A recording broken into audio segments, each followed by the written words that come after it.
السلام علیکم، میرا نام سلمہ ہے۔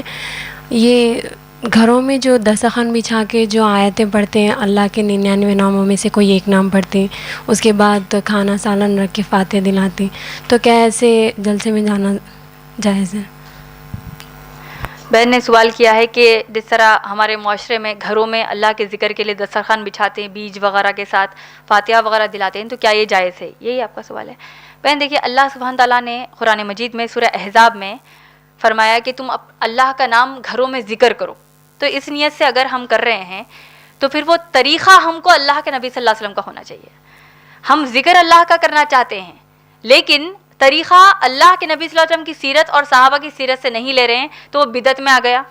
اور بدعت وہ ہے جس کو اللہ کے نبی صلی اللہ علیہ وسلم، دیکھیے ہم شاید اس کو سیریس نہیں لیتے، اس کو ایک بڑی اہم بات نہیں سمجھتے، لیکن بدعت وہ ہے، کہنے کے تو ہم کہہ دیتے کہ چلو بھئی ٹھیک ہے، ہمارے ایک زمانے سے چلتی آ رہی چیزیں غلط کیسے ہو سکتی ہے، تھوڑے عقیدے ہمارے اس طریقے سے بن چکے ہیں کہ ہمارے بڑے ہم کو غلط نہیں کہہ سکتے۔ دیکھیے انسان سب سے غلطی ہوتی ہے، سب سے گناہ ہو رہے ہیں ہم سب سے، لیکن عقیدہ ہمارا بڑوں پر یا پھر ہماری ایک عرصے سے چلتا آ رہا ہے کہ غلط ہو ہی نہیں سکتا، یہ ہمارا آج بنا ہوا ہے۔ اور اس میں ایک چیز، اگر ہماری کسی بہن نے بتا دیا کسی کو کہ دیکھیے یہ بدعت ہے اسلام میں،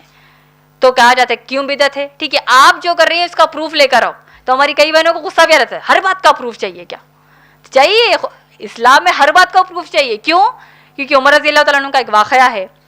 جہاں پر ایک صحابی، دیکھیے ایک واقعے سے ہم سب کو سیکھ ملتی ہے کہ آپ کو واٹس ایپ پر، انسٹاگرام پر، آپ کو فیس بک پر، کسی سوشل میڈیا پر، یا آپ کو ایس ایم ایس بھی کچھ اسلام سے ریلیٹڈ آ جائے تو اس کی تحقیق کتنی امپورٹنٹ ہے، کتنی اہم ہے۔ عمر رضی اللہ تعالیٰ عنہ اپنے گھر پر تھے، ایک صحابی آئے، کھٹکا مارے، ایک بار مارا انہوں نے، دوسری بار مارا، تیسری بار مارا، اور اس کے بعد چلے گئے۔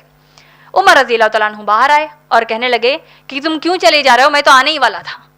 صحابی کہتے ہیں کہ نہیں، میں نے اللہ کے نبی صلی اللہ علیہ وسلم سے سنا ہے، اللہ کے نبی صلی اللہ علیہ وسلم نے فرمایا کہ اگر تم کسی کے گھر جاؤ اور 3 بار دستک دو تو پھر وہاں سے پلٹ کر آ جاؤ۔ 3 بار دستک دیا، انتظار کیا، اس کے بعد اب آ جاؤ۔ عمر رضی اللہ تعالیٰ عنہ نے صحابی کے گلے کو پکڑا اور کہا کہ اللہ کی قسم بتا دو پہ یہ بات صحیح ہے یا نہیں، اللہ کے نبی صلی اللہ علیہ وسلم کے بارے میں بتا رہے ہو، اپنے گواہوں کو پیش کرو۔ دیکھیے عمر رضی اللہ تعالیٰ عنہ کیسے ریاکٹ کر رہے ہیں کہ اللہ کے نبی صلی اللہ علیہ وسلم کے بارے میں کہا اب تمہارے گواہ پیش کرو تب تمہاری بات کو مانوں گا۔ وہ صحابی بڑے بڑے صحابہ کے پاس گئے، 3-4 صحابہ کو جمع کر لیا اور پھر عمر رضی اللہ تعالیٰ عنہ کے سامنے کہا کہ دیکھیے یہ سب صحابہ نے سنا، میں نے بھی سنا اللہ کے نبی صلی اللہ علیہ وسلم سے کہ ایسا ایسا مسئلہ ہے گھر پر دستک دینے کا اور اس کے بعد چلے جانے کا۔ عمر رضی اللہ تعالیٰ عنہ نے کہا واللہ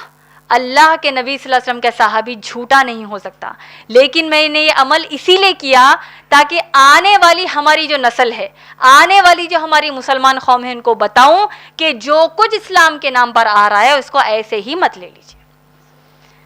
ہمارے یہاں ایک میسج آتا ہے 14 لوگوں کو فارورڈ کیجیے آپ کی زندگی اچھی ہو جائے گی، 4 لوگوں کو فارورڈ کیجیے، ہم کو شارٹ کٹ چاہیے، اتنا کر لیں گے، ہم کر ہی کیا کر رہے ہیں، قرآن کے لیے کرتے ہیں کیا ہے، ہم اسلام کے لیے کچھ بھی تو نہیں کریں، چلو ایک میسج تو فارورڈ کر دیں گے، تو اب آپ جہنم کی آگ خرید رہے ہیں اس میسج سے۔ تو جیسے آپ نے کہا کہ اللہ کا ذکر کرنے کے لیے ہم جو بیج پڑھتے کے ذریعے پڑھتے ہیں یا فاتحہ وغیرہ دلاتے ہیں، بہن یہ عمل قرآن سے، اللہ کے نبی صلی اللہ علیہ وسلم کی سیرت سے، صحابہ اکرام کے فہم اور منہج سے ثابت نہیں ہے، یہ بدعت میں شمار ہوگا، تو ہم کو ایسا نہیں کرنا چاہیے۔ امید ہے آپ کا جواب ہوگا۔